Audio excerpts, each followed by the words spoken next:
So every 10 days with the 100-day challenge, I am planning to do a recap and reflect on some of the things that I've learned so far and get a little bit clearer with my goals on the things that I'm hoping to develop better from here.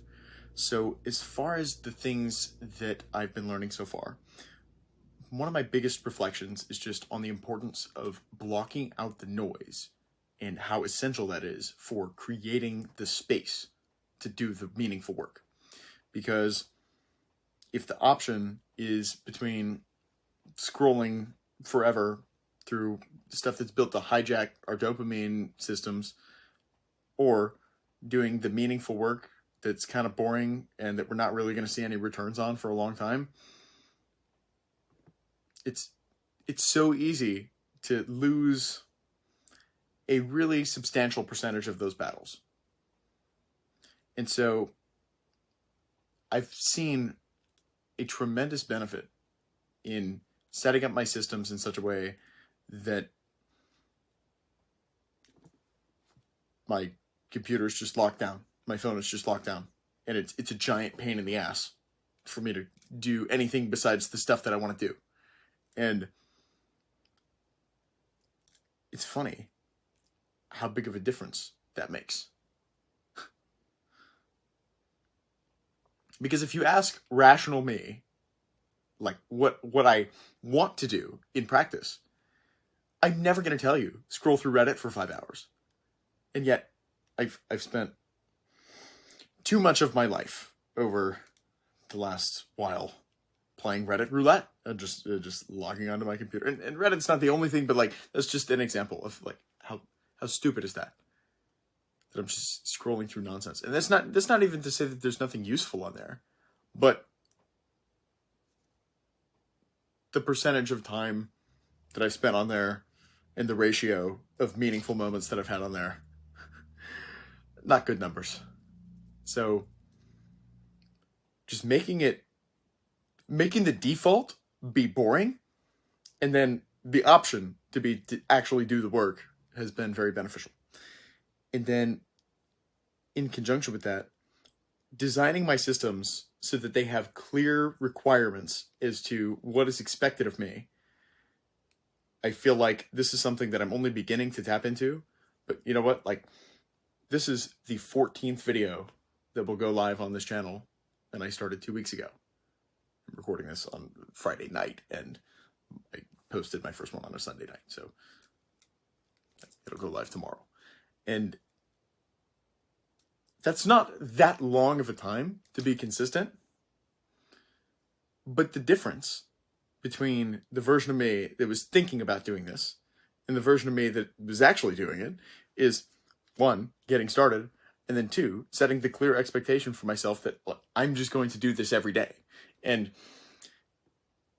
that doesn't necessarily translate perfectly to everything that you need to do, but at least in my case, I think that there are a lot of ways that I can help that principle to apply in some of the things that I want to do moving forward from here. And so transitioning into the goals that I want to set and be actively working on for the remainder of this 100-day challenge, I think the biggest thing right now is launching the Big Plans channel. So I spent quite a bit of, well, really everything I had at the time working on this project that was and is called Blueprints to the Infinite Game. And I still really believe in it long term. But the honest truth of the matter is I'm very uncertain as to how to help move it forward from here. Because, as you'll find out, it is built to take on some really daunting challenges. And I definitely don't have the answers for how to do all of that. Nor can I pretend to.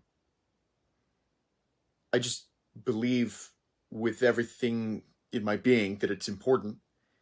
And while I'm a lot less delusional now about trying to do all of it on my own, I really do feel strongly that if I see the challenges that our world is facing and I choose to do nothing and just hope that somebody else takes care of it, like, that's stupid. That's a stupid way to operate. And so I will never tell anybody else what they have to do with their life, but I see in my own life that I've had a very strange set of experiences that has led me here, and I am somewhat uniquely equipped to get the ball rolling on this. Maybe I'm wrong. Maybe I'm totally wrong. Who knows? But I think even if it's a long shot, it's worth a shot. And somewhat ironically, the first video of the Big Plans channel is called Failure to Launch, in which I will briefly tell my life story and how I got here, what Blueprints to the Infinite Game is about, and the platform that I'm hoping to create that brings people together who have big plans. People who are working to change the world for the better so that we can learn from each other and be thoughtful about the way that we design our systems to not just solve one set of problems and create a whole new set of externalities, right? And with the Big Plans channel, whereas these are much more just me processing out loud whatever it is I'm working through, and I think that that's a feature of this format, not a bug. Like, it is a journal of me documenting my progress as I move forward from here. And so hopefully it has value to you now, but I think that the real value of this is in the time capsule of it, that you can see the progress that I'm making and see the steps that I took to build the life that I'm building. And that being said, the Big Plans channel, I'm still going to be processing things out loud, but it's much more polished in the sense that I need to be more precise, whereas here I've intentionally given myself some room to play. However, one of the biggest things that starting this channel has taught me is that there's no reason why I can't just start imperfectly, because no matter how I start, it's going to be imperfectly, and just give myself the license that at any point I can update the ideas, at any point I can change my mind in the future, and it's fine for me to not understand how to take on some of the biggest predicaments that we face and the scariest challenges that plague our systems, because I just don't know. I just don't know. And I'll never fully know, especially not on my own. But what I can do is get a closer and closer approximation of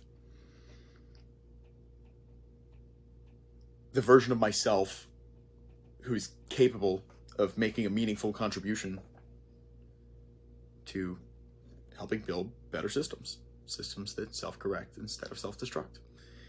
And even though it will be imperfectly, getting that launched is really important. And I say launch, really it's relaunched. I attempted a launch in January of 2023, and suffice it to say, it did not go as I expected it to go. I just had a lot of things that I thought I understood that I really did not understand.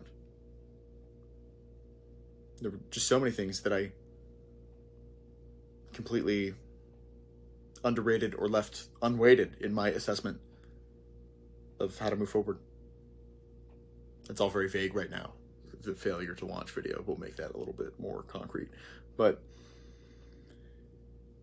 suffice it to say that as much as that process was painful, it taught me so much. And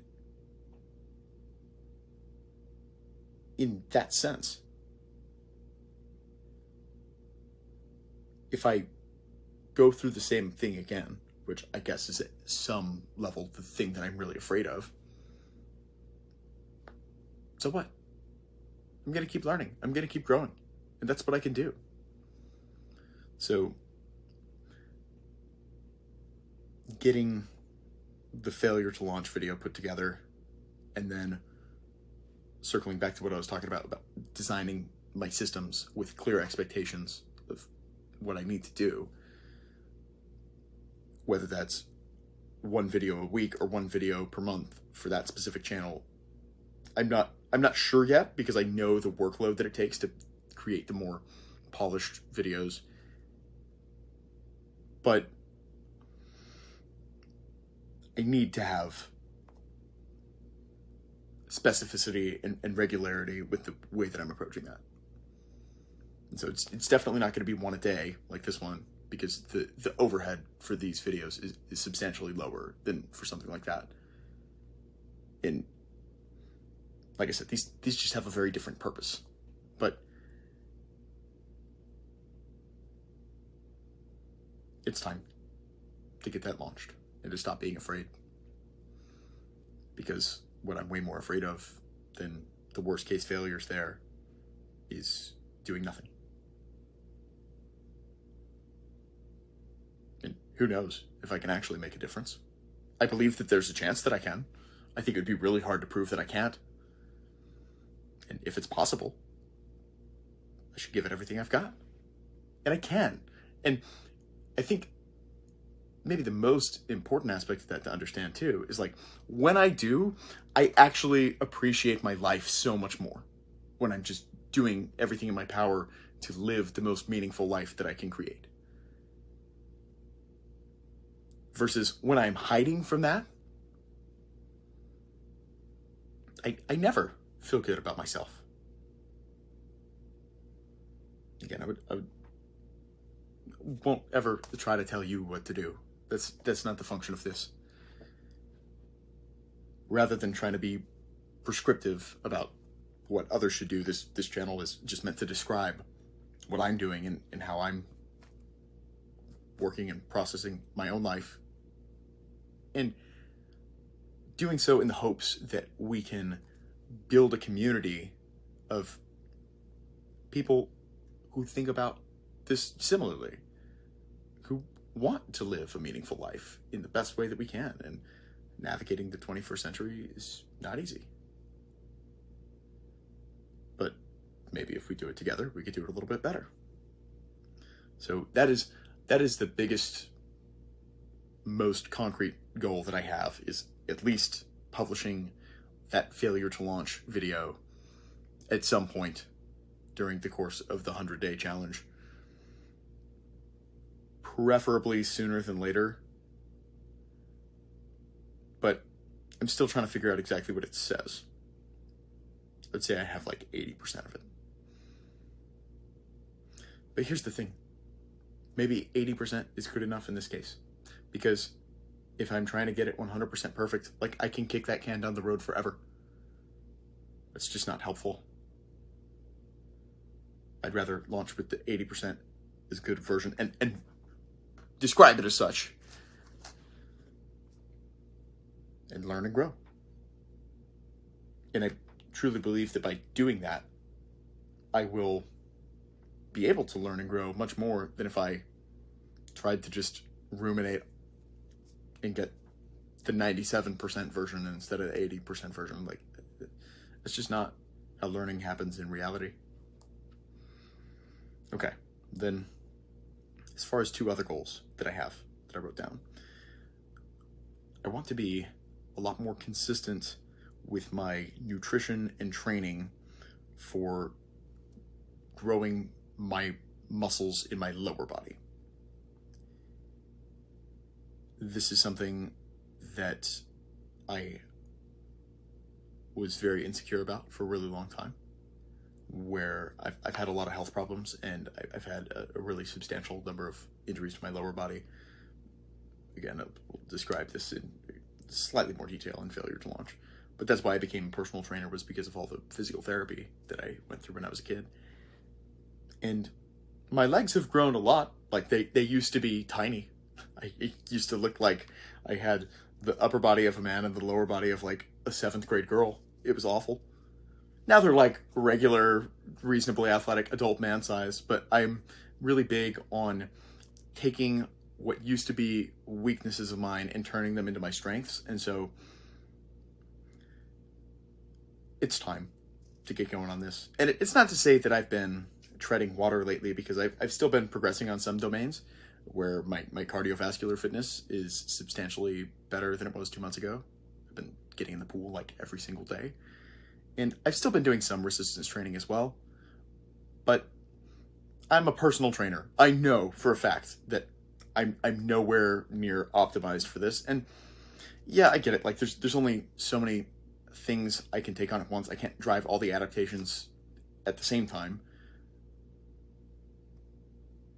Well, I should caveat that in several ways, but this will turn into an exercise science video if I attempt to do so, of which there may be some of those forthcoming anyway. But let's just say that I've really been pushing it on the improving my cardiovascular fitness lately, while still doing some resistance training. But now that I have progressed a decent amount on that adaptation, I would like to slightly dial that back and really focus on the muscular development in my legs. It's also hard just of like with all the swimming and the amount of calories that I burn in my job, and that I need to eat pretty healthy. Like, that is so much food.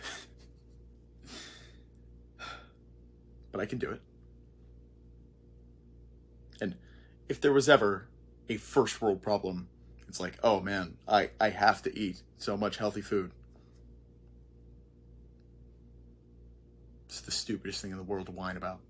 So, that being said, if you've ever tried to eat 4,000 calories in like meat and fruit and vegetables and oatmeal and rice, like, that's a lot of food. But again, there on the list of problems that I've worked through in my life, this is nowhere near the top. Nowhere near. So it's time for me to stop whining about that and really create the structure that I know how to create and that I'm absolutely capable of creating to drive that adaptation. And while I've come a long way over the last year in my health and my fitness, the development of my lower body musculature is something that I have found all sorts of excuses to avoid. And so I've still been growing, but just not nearly as much as I could and should have. And in some ways it's because like for many of the things that I want to do, like playing volleyball and stuff, if my lower body is super sore, then it disrupts my landing mechanics, and then I get joint pain, and the joint pain has been something that I've been navigating and doing my best to avoid anyway. But like the right answer to that is not avoiding resistance training. It might be not playing volleyball for a little while and being okay with that. And kind of goes to this idea of like, you can do anything, but you can't do everything. You have to decide what's actually important to you. And for me, as much as I really do love playing volleyball, and it gives me a sense of community and a sense of friends, like it's a big disruption on my sleep patterns, because living in Arizona, it's hot this time of year, and so the games don't start until the evening. We stop playing at like 10 o'clock, and then if I get home at 10:30 and still have to eat, still have to shower, like, it just is not good for the consistency of my sleep, and it creates this avoidance in wanting to train my lower body as hard as I need to create the adaptations that I want to create, because I know that the injury risk goes up if I'm playing volleyball and I'm really sore. And that's what I'm terribly afraid of, is just compromising my health in any way, because I've had to go through that so many times, and I don't want to face that again. And I've succeeded in making my body substantially more resilient than it used to be, but there's still so much room for improvement. And that's what I need to do. Okay. Last goal is time tracking and getting a better sense of how I really need to invest my time to build the future that I want to build. And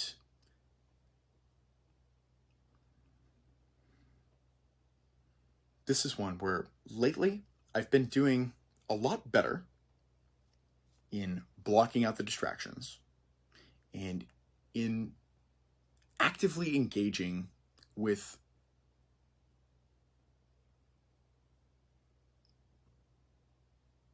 things that are actually meaningful to me. That being said, I still have done a lot of kind of dancing around productivity, like ruminating on things and thinking about things, which is not totally useless, but I think that there are ways to make much more concrete action steps that will create substantially more learning and will actually help me move the ball forward in building a better future. And so doing some structured time tracking, if only for this season of my life, and giving me a clearer sense of where my time is actually going and where the returns on that time are actually coming from, I think that is one of the highest leverage things that I can do at this stage. So yeah, those are my 3 goals of launching big plans,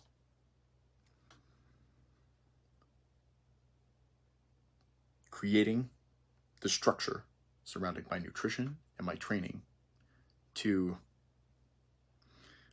I don't want to say truly optimize, but like 85% optimal for my lower body muscle development. And I understand that comes with trade-offs in driving adaptations in other areas, but at 85% optimal, I can still make substantial progress on everything else that I want to do. Absolutely.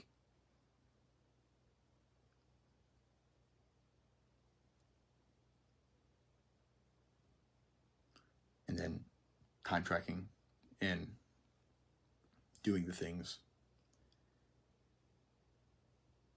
that actually mattered the most, and figuring out how to make those the highest percentage of my time. And I found a good balance these days of where, like, with my role as a personal trainer, I actually do have this beautiful sense of community and this genuine fulfillment of helping people to transform their lives in the present, which is something that I was kind of missing during 2022, where I was developing the initial prototype for Blueprints, where my intentions were very good, but I think that I was severely lacking in connection with the world around me at that time. And I understand why. I mean, I spent like 3 years very, very alone from COVID and then the health problems that I went through during that time, and then just really trying to build something that I believed would make a difference. And I still believe that it will. Just not exactly in the way that I first envisioned. But that's what this whole thing is about, It's like, there's so many things that I just don't understand right now. At this stage, I have a much better understanding of how much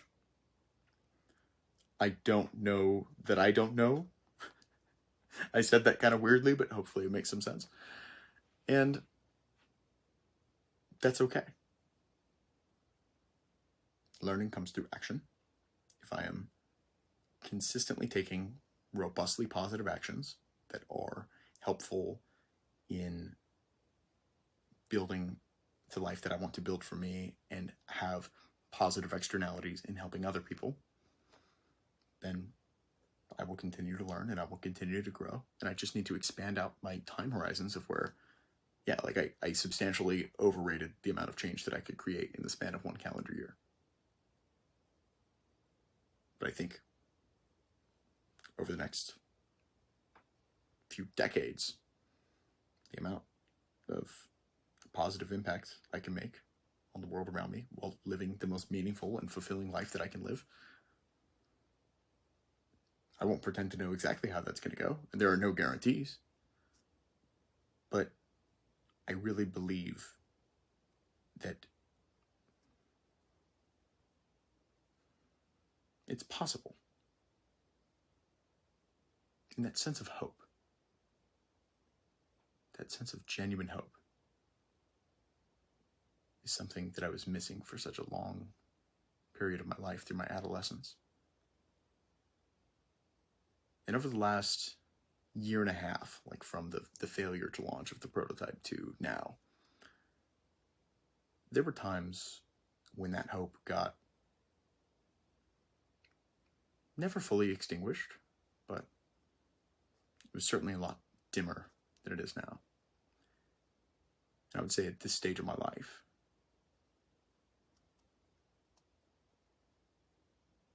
that sense of hope is less delusional and more rooted in reality than it's ever been at any point in the past. And it is also my sincere hope that as I continue taking meaningful action, it will continue to get less delusional and more rooted in reality, right? And that's what I can do. And this is me doing that in whatever way I can figure out right now. And it's not much, but it's where I'm at right now. And I think that it will be cool looking back at this in 2 years or 10 years or however long, and really being able to see the effects of the compounding investment of meaningful action and how they play out over time.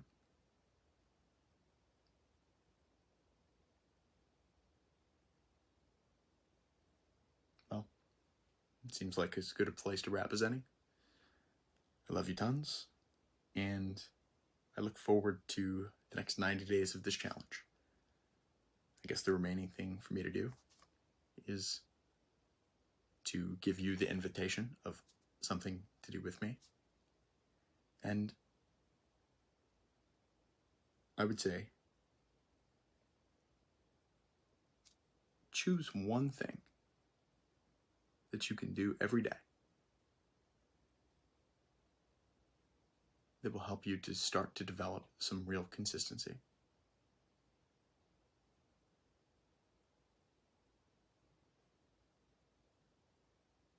And